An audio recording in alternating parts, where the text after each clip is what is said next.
Sorry আম্মু এ গরু গুস্ত দিয়ে আমার আর দুলা বাইরে বাদ দেন খিদা ধরছে। শ্বশুর আব্বা গুস্ত অতটা মন ধরে না, তাও যেহেতু রান্ধুন না খায় আর উপায় আছে।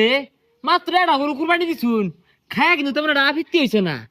আমরা দুইটা ভাই আহেরা হুকাইয়া গেছি গা। পচা বলে খাওয়াইছি না। হ তোমরা তো গুস্ত খাইছই না, হুদা চামড়াটা হয়ে রইছে। এ বাইরে ভাই চামড়া খাইবি? না দুলা ভাই চামড়া খাওয়া যেত না। না আব্বা চামড়া খাইতাম না।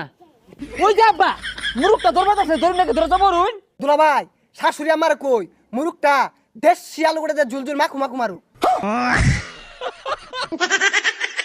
বাইরে ভাই হ্যাঁ। আমার মনে হয় ডায়মন্ড আলুগুলা দিয়া না তেজ দিয়া হৌরা রানলে ভালো লাগবে। আরে দুলা ভাই দেশি মারলে ভাল লাগবো। আরে না ডায়মন্ড আলু দিয়ে হৌরা হৌরা আব্বা কি কই? আরে দেশি দেশি। আরে ডায়মন্ড বড় বড় আলু দিয়া না তেজ হৌরা রান্ধে না গেরান ছুটে। আরে আনে রুচি ডাই নাই দেশি মারলে একটা টেস্ট হইব।